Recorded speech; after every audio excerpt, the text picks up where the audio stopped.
Hi, I'm James Eade of the Eade Foundation, but you can call me Jim. And the Eade Foundation is dedicated to building communities through chess. So if you're part of a community, you're never alone. And if you can get online, you can access the online chess community. But if you can't get online, you can build a community wherever you are, whatever country you're in, whatever language you speak. It just doesn't matter because we can help you start a chess community wherever you are. And when you build your own community, then everyone that's part of that community never has to feel alone again. So that's the purpose of the Eade Foundation. But today we have the chess files. The answers are out there. And today we had a question from one of my friends, because I have been emphasizing that we want to build a community. We want to put the chess community in touch with the business community so that the business community can know that the chess community is worth advertising to, attracting chess customers to buy their products. It's good for their business. So I've been talking about the dollar store, the Fort Bragg dollar store, at fbds.com. And as a matter of fact, why don't I just change this scroll at the bottom of the screen to show that? So if you go to this URL and make some purchases there, you'll find quality products at inexpensive prices. But when you check out, use the discount code CHESS, and they'll know that the chess community sent you. So how do we build this relationship? So I had a friend of mine ask me, well, Jim, I'm not sure exactly how to do that. So I thought I would walk him through it today. And his name is Cole Erskine. Cole, thank you for joining the show today. So good to see you. Hi, Jim. Nice to be here. Oh, good. And so your question was about this dollar store, how to purchase online. And so the first thing I'm going to do is I'm going to share the screen that we use. Let me just take a moment to do that because I'm mechanically not the best. My producer is not helping me. And so now, can you see that screen? Yes. Okay. And so can you pull up a screen that's similar to this? Yeah, got it. You got it. Okay. So now you can see the dollar store, and now you can see all sorts of options. Like, what kind of thing were you looking for today to buy? Well, I was just browsing a little bit, and I noticed they have quite a few interesting hardware items. Hardware. Okay, let's go to hardware. All right, it's loading. Okay, so what were you looking for in hardware? Hardware and tools, batteries, gardening? Well, it's all those battery options they have there are, those are some useful coin cell batteries and smoke alarm batteries. Those are always nice to have in a drawer somewhere. Okay. The electronic wipes, keep your screens clean. Yeah. And the even the touch-up markers, that's all on the same page. Those are all nice things to have. The super glue, epoxy, quite a few options in here. Okay, so I went into the hardware and option from the home page, and I'm looking at the category batteries. Do you want me to back up and go to someplace else? Oh, you can just maybe click all three of those batteries on that page. This one? Quick view? Yeah, sure. Okay, let's take a quick view of it. And so do you want me to add this to my cart? Yeah, the 2032, that's a really common, probably the most common coin cell battery. Okay, so I'm going to add that to my cart. You're going to add it to yours. Yeah. Okay. Now you get $5 credit when you first sign up. So you signed up today, right? Yes. Okay. So with $25 worth of purchases, you will get free shipping, which and this is why I like shopping online, because it's shipped right to your door. You don't have to leave your house, especially during the shelter-in-place times that we're in. Right. My preferred way of shopping. Okay, so now we're going to try to get up to $25. And with the $5 discount, we're really only going to spend $20. So what else would you like to buy today? Oh, how about the touch-up markers on the same page, the furniture touch-up markers. I actually bought those before, but I could use more. Okay. I think they're at the top of that page. Oh, I'm not sure where you're looking because this is the hardware page. okay. Yeah, anyway, they're at the top of my page. My page is a little different, Oh, but so I'm going to go to home, and this is definitely under hardware. And there they are. oh, there they are. Okay. I'm going to add one to my cart. Sounds good. Okay.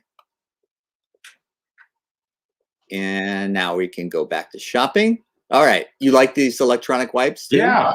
why Okay. not? Add Yeah. that. We're going to add that to the cart.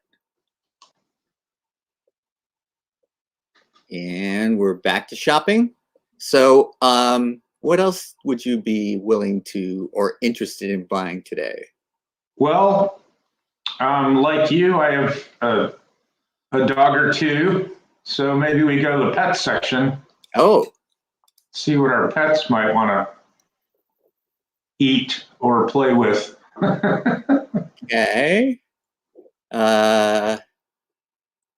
Hardware health. I'm not sure where the pet section is. Can you coach me there? If you click on more categories, Ah, there you go. this is perfect for us. You know, I don't think there's always something I find on these pages, and all of a sudden, I'm now on a new page I've never seen before, which I should have known about, but I'm not the kind of guy, I guess, that clicks on more. So, okay, what are you looking at here? Well, let me see. There's a lot. Yeah, we got toys, we got shoes. My dog can't chew anymore. She's 13, so I can't do the chews. Okay. The grooming or toys are fine. The nylon dog leash looks good. You probably have something like that already. I do. The dog safety light. This is all cool. Yeah, maybe we don't have one of the toy balls or something. The LED ball toy. Okay, want to get Yeah, one? that Okay. looks like fun. And we're back to shopping. Okay. Anything else on the pets section of this wonderful site? Unless you want the pet wipes Let's see. at the top. I'm going to take a quick view of those so I can see what this is. All-purpose fresh scent. Okay, for daily use. So it's veterinarian approved. So this is like my dog gets muddy a lot. How about yours? Yeah, mine try and stay fairly clean, but you know, at the beach it's hard. So Yeah. they go to the beach a lot. So yeah, it'd be handy just to throw in your car. Yeah, Yeah. that's a good idea. Okay, so let's get one of these. Okay, so we're still a long ways from $20, I think. You know, so what else do we want to go? Let's go back to home page because we've done our dog duty. We got the hardware, and we could always get some more hardware if you want. But do you do any CBD supplements? I do not. You do not. Okay, so let's think about what's best sellers. I'm just curious. I'm sorry. I'm looking at the best sellers because Oh, the best sellers. Okay. do you need more face masks? Oh, you can always use more face masks, right? All right, so let's add them to the cart. Let's take a quick view of these and look at them. These are blue disposable face masks. Yeah, And those are the kind I wear. So yeah, that's me too. So okay, let's add those to the cart. all right. Okay, and $5 for 10. How many does one mask cost, do you think? Well, looks like 50 cents a piece. It looks like 50 cents a piece. You do the math. Good job. Okay. Maybe we should do a few of those to get up to our $20 or $25 order and so we can get free shipping. All right. Okay, so I'm going to go back in there.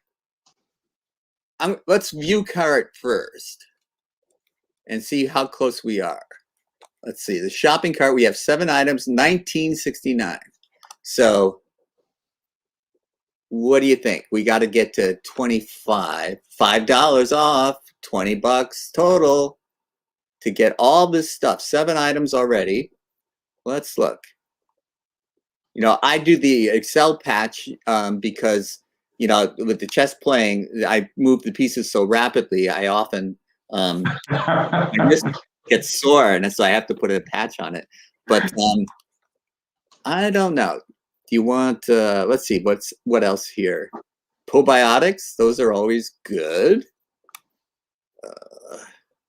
Avocado facial mask. I don't think we're in for that. I don't. Does your wife use facial masks? Mine does not. She gets facials, but doesn't do the mask. Yeah. Irish Spring. Oh, it's calling out to me, but no. You know, you know what Irish Spring is good for is to put under your car. If you park your car outside, it keeps the rats out. That's a great idea. Yeah. So we have 2 cars. So this is a 2-piece moisturizer. Do you think just buying one would get 2 bars? So I've got 2 cars. So that would work, right?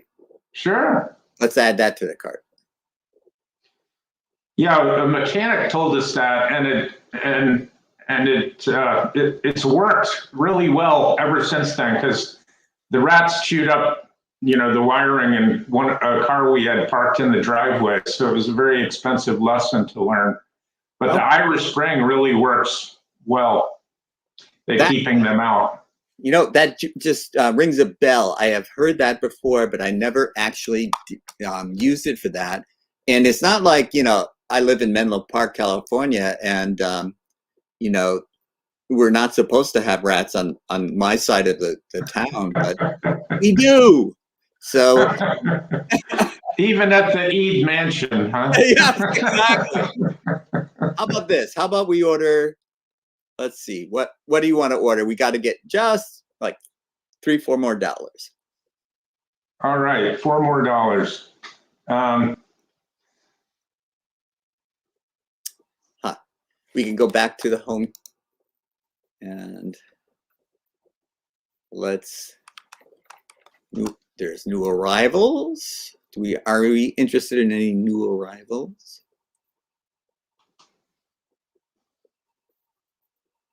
It called Deep Shade. New arrivals. Yes. How about a Super 3D puzzle? That should get us over the $25 mark. Where do you see that? Well, on my page, it was at the top, but there's a lot of $4 items on here, so we can probably. Yeah, there's a puzzle. PJ Masks puzzle. Oh. Or there's a Super 3D puzzle too. Which one do you want? How about Super 3D? All right. That should get us over $25. Okay, let's view the cart.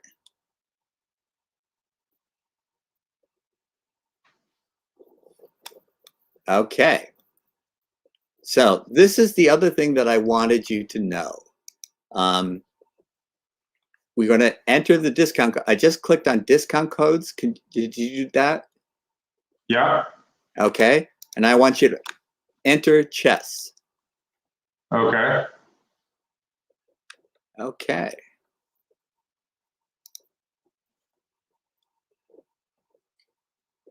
And this might be the interesting thing. I don't have a referral code or anything else, and you will be awarded $26 store rewards. So, and I didn't log in. Silly me. So you can proceed to checkout now. Okay. And I'm going to sign in.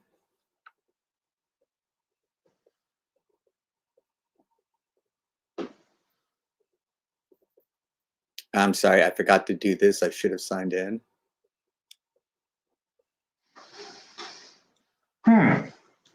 You know, I think it's not going to let me use the discount code because I've already got the $5 in store credits. Oh, okay.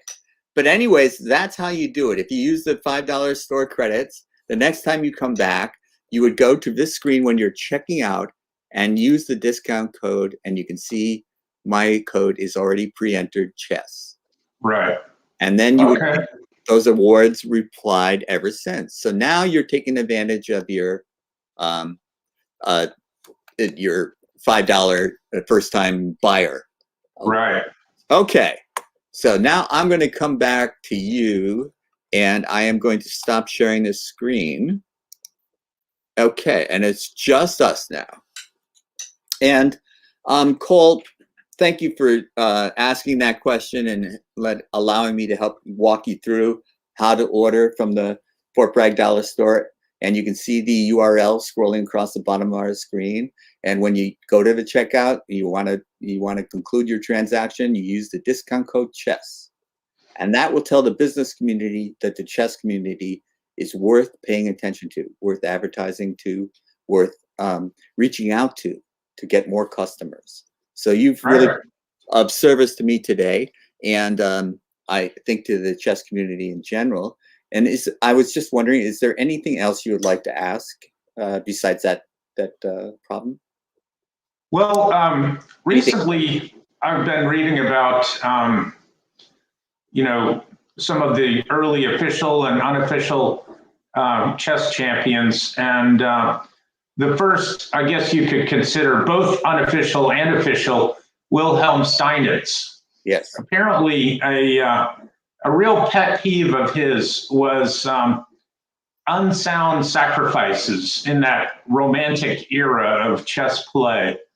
And in fact, I was reviewing a game of his when he was, you know, in his 20s, and he himself was a real flashy player. They called him the Austrian Morphy, as you know.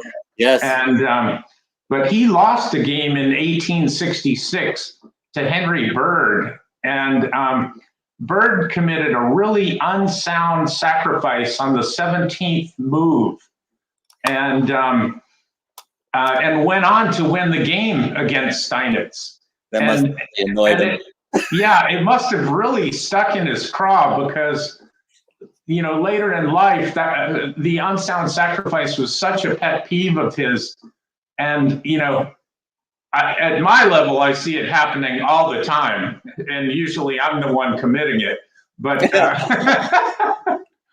but how can you teach, you know, beginners especially, what is a sound versus an unsound sacrifice? What constitutes a sound sacrifice, I guess?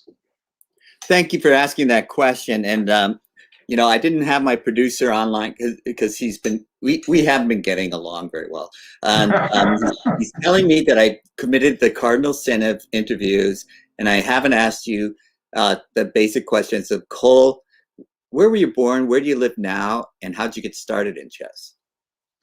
Well, I was born and mostly raised in Texas, although we lived, I believe, 16 different places in my first 18 years of life. My dad was a third generation oil business man, as they would say. And so we moved around quite frequently. I, you know, played chess against my little brother as a kid, but I never really got into it until 2002 was when I started a mobile gaming company, and our first product was a mobile chess game on Verizon. And it actually went on to become the second most popular mobile game in the country in 2005. believe it or not, only behind Tetris. Oh, yeah. And so Tetris. after a year or two of selling that mobile game, I thought I should probably learn something about the game of chess. And so I started playing and studying and going to tournaments with who was then a good mutual friend of ours, Art Wang. Yeah, sorry. So yeah, so he taught me back when there were a few chess masters. Yes. Right. Yeah. And we had a great time going to tournaments together, and I learned quite a bit from Art about, all about chess. So the three of us actually went golfing one time. That was pretty yes. cool. And that was in payment for chess lessons from you as well as from Art. And yeah, we got nice a free round out of it. each. That was definitely worth it. But where do you live now, Cole? I used to live very close to you in Portola Valley, as you know, but now I live in Carmel Valley. We moved here just not even a year and a half ago. So. And have you settled in and started a chess community there? We have. In fact, I was coming down here pretty regularly for the last 15 years, and there's a pretty active chess group at the Carmel Foundation. And of course, it's had to move online, but it's still a pretty active group. So if you know anybody in Carmel, send them my way, and we can get them into our group. We have a weekly meeting, and sometimes we play against computers. Sometimes we learn about old chess masters. Sometimes we do puzzles. We keep it fun. Yeah, that's great. And so this question that you're asking, this Steinitzian kind of rage against the unsound combination, is that going to be part of your instruction to this community of chess players in Carmel Valley? I think so. If I can, encapsulate it in a digestible form without having to analyze like 5 different lines of potential defense. We usually work with a screen,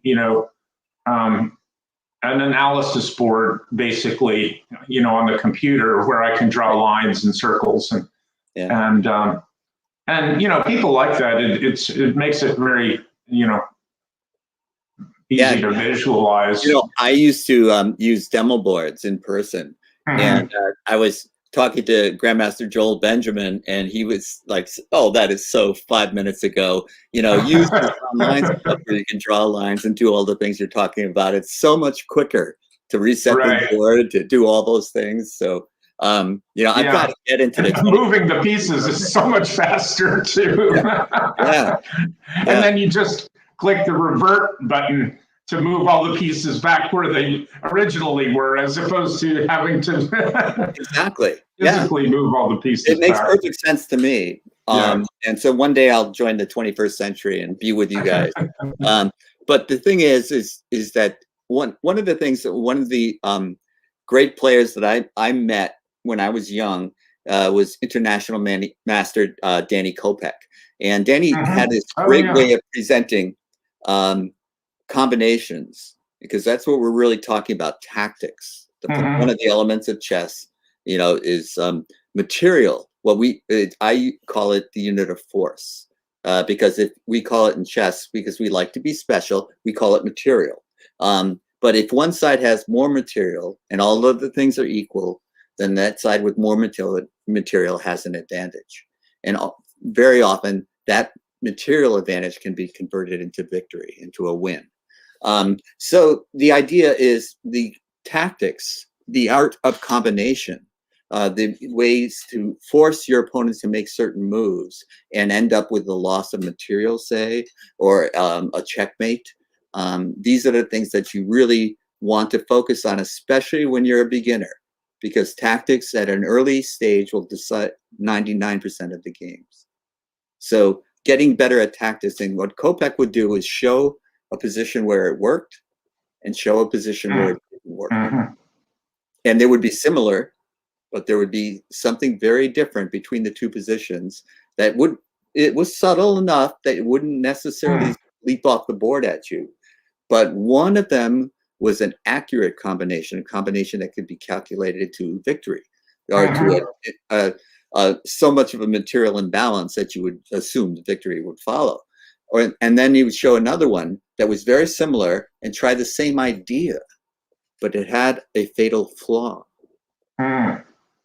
Because one of the things in tactics is the ability to calculate accurately. Now, this is like a muscle. You can flex a muscle and exercise it and you make it stronger. The ability to calculate is all the same kind of thing. When you start out, your ability to calculate correctly and accurately is somewhat limited. But the more you concentrate on developing that skill, the stronger you become at it. When you started playing chess in 2005, your ability to calculate was probably not very sophisticated. Correct. And it's probably a lot better now. A lot better than it was. Yeah. So that's what we want to concentrate on is progress, because I can't calculate the way Magnus can calculate, or the way that Joel Benjamin could calculate. I couldn't calculate as well as Danny Kopech could calculate, but I could calculate better than the majority of players that I played. So this is especially at the earlier levels in chess, the ability to calculate properly will give you a big edge. And so I would say, if you're going to present them with an idea of what is sound combination versus an unsound combination, give them an example of each. You know, will do. Something that looks similar. And Kopech, I can remember he would do something like have two rooks versus queen, and show you a position where the two rooks would win, show you a position where the queen would win. So if the rooks were coordinated, the rooks had the advantage. But if they were discoordinated, the queen could have an advantage, like give check and pick off one of the hanging rooks, something like that. Right. So you get, and the other idea is, you know, I've talked to you about this before, is sometimes you make a move and there's, you know, you think there's two possible defenses, but there's really three. And you've overlooked the third one, and the third one saves the game, and your combination goes flat. And you go, oh no, I didn't see that. Well, that is such a every chess player has had that experience where you just didn't see a possible defense. And that's just part of that's, you know, take your licks, move on, because that's going to happen. That happens to everybody because you don't see everything. And sometimes out of desperation, your opponent will go, well, I want to play this, I can't. I want to play this, I can't. Oh, I can't figure out. Oh, maybe I can do this. And you didn't see it because you weren't so desperate. And it was just the desperation of the defender that inspired this intuitive move that saves the day for him. So that's part of chess. That's part of the beauty of chess, although you appreciate it more when you're on the winning side than the losing side. But it is part of the struggle of chess. When it's a competition. It's you're putting your abilities versus another person's.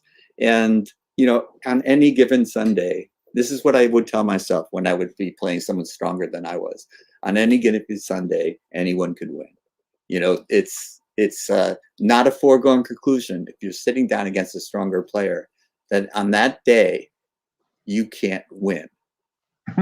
You can. That's the possibility. However improbable it is, it's a possibility. And so stay confident. Stay confident in your own ability to calculate. And if you think they've made a mistake, act on it. Sometimes, rarely, but sometimes they've actually made a mistake. Right. So, is there anything else that you'd like to talk about? Because we're coming up to, my producer's in my ear again, we're coming up to the half hour, and but I'd like to, because you were so kind to come in and help me with the show, I'd like to give you a couple more minutes to ask another Sure. question? I do have one scholastic student who I taught to play chess, when he was about 5 years old, and he's 12 or 13 now, and he plays regularly on chess.com. I play with him, but only correspondence mode. So I'll have a few days to think. But, he's about 1,500 in classical chess time controls, about the same in correspondence. But I have a question because I just noticed the other day, in less than a year, he's gone from a puzzle rating on chess.com of 700 something to 2,518. Whoa. 2,518 is his current puzzle rating on chess.com. And that blew me away. And, I actually went into some, of the puzzles he's solving, and he's solving them in generally less than a minute. And because they, give you the details, and but it's not translating so much to victories in his online play. He's extremely patient when he's doing these puzzles, I know, because it's so easy to move quickly and get it wrong, as you know.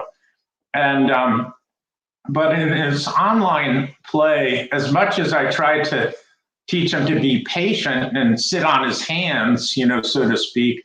In fact, I coached him for his first tournament, his first scholastic tournament, and his results were, this is pretty recently, his results were pretty disappointing. I think he only won 1 game out of 4. I was expecting him to win the whole thing, but his knowledge of strategic concepts is not as strong as it should be, of course, because he's really only been playing really actively the last year, I guess I would say. Right. But well, that's a fascinating question, Cole. Yeah. And I there's a couple of things that occur to me off the top of my head. And one is I don't know the puzzles that he's solving on chess.com, but if there's a pattern to them, pattern recognition is fundamental to chess. And if you see something that's that looks like something else that you've seen that pattern before, you can recognize it instantly, especially when you're young, and solve it very quickly. So the pattern recognition, I would suspect he's solving these problems he's seen before, something like it. So it's a pattern that he recognizes and knows what to do. And in a competition playing against somebody else, they may be playing moves that give him different patterns he hasn't seen before, and patterns that do not suggest to him what the proper move is.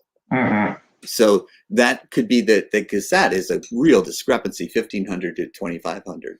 And so I would think that they're feeding him puzzles that he has already recognized. He has that pattern recognition in his brain already, and allows him to solve them quickly. And that during his games, he's seeing things that are unfamiliar, and he has no pattern recognition. And then he's at more of a loss for what to do in that particular pattern. The other thing is that these young kids, especially, I can remember back, because I was told, and I probably have told you this, that a strong player once told me to sit on my hands before I moved, because my first instinct was usually wrong. My first impulse. And when you're young, impulsivity is something that you have to conquer. You have to not play the first thing that pops into your head. Chess is a little bit more complicated than that. Generally speaking, especially when your level of competition rises, you are not going to get away with the first impulse.